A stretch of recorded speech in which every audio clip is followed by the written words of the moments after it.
Hello everyone, this is Coach Mo with the Play Try Performance Center in Dallas, Texas. And today I'm going to show you some tips and exercises that will help you run faster and more efficiently. The first thing I want to tell you, and this is part of the tip, is that your body position and your foot position when you strike the ground is going to be the most effective way that you can change, alter, and increase your run speed. There's a misconception. I see a lot of people, a lot of first-time runners, they step and they try to reach out in front of them and they plant their heel on the ground the first thing that makes contact. The problem with that, if you think about it, you have forward motion. Your body is moving in this plane of motion. So if I'm stepping out and my heel touches the ground first, I'm actually literally putting on the brakes. So every time I touch the ground, I'm stopping.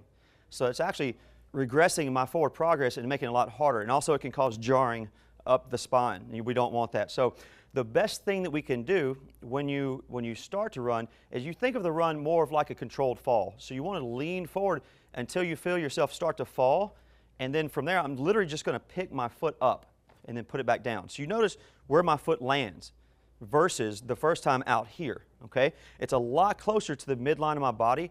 I'm leaning forward, so when my foot strikes the ground, it actually propels me forward more than pushes me backwards, okay? So the way we would practice this is you stand normal, feet hip width apart, start to lean forward. As you lean forward, as soon as you feel yourself lose your balance, pick your foot up and then you start the run, okay? So every time your foot strikes, it should actually strike right underneath your hip or maybe slightly in front, preferably mid-foot, okay? Now, there are a couple different exercises that we can do that will help strengthen the legs to build speed in the run. The first one is going to be what we call a pistol squat. This is actually, it's just a single leg squat, and I like to do this to a bench just for safety purposes to protect the knee, and also it's just a little bit easier for you to do starting out. The reason I do a pistol squat or a single leg squat is every time you run, you're in a single leg squat stance. So every step you take, you're in a single leg squat. So you really need to be able to build stability and strength with that one leg and then with the other leg to create an effective movement pattern and able to run efficiently, okay? So I'm going to show you this from the front first. One of the things I look for, and basically all I'm going to do is go into a single leg stance, hands up to give me a little counterweight, and I'm literally just going to sit down onto the bench and then come back up, okay? Foot back down. What I want to watch for, when I squat, I don't want to see my knee collapse in. So that's a big sign that my glutes are weak. So it's preferable if you can do this in front of a mirror where you can watch your knee. So ideally, I want my knee, if you look at the angle of my hip, then it goes straight down the center of my knee, then straight down the middle of my foot or shoe, okay? That's where your knee should track. So it should look like this. You drop down, drive through your heel, and then back up. Then you can put your foot down, okay? Again, we're here.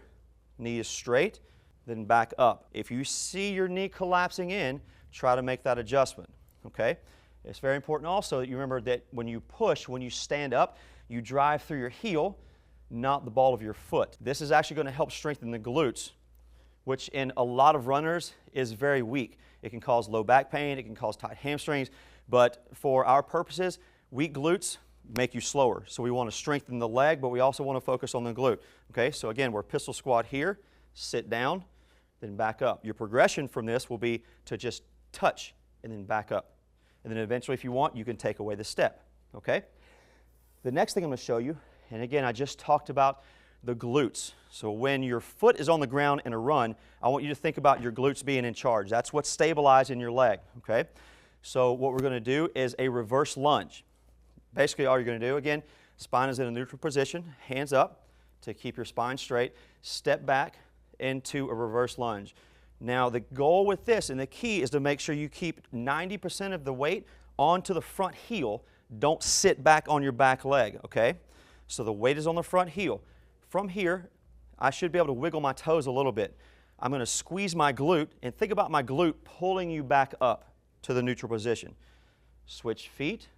Drop down, squeeze the glute, pull from your heel, and stand back up. Okay? You can take that a step further and add a little bit of balance to it. You can go back into the reverse lunge, squeeze, pull up, and go into that run gait that I just spoke about. And then right back down to the reverse lunge, then back up to the run gait. So this is Coach Mo, and you've just learned a couple tips and tricks and exercises that can help you run more efficiently and faster.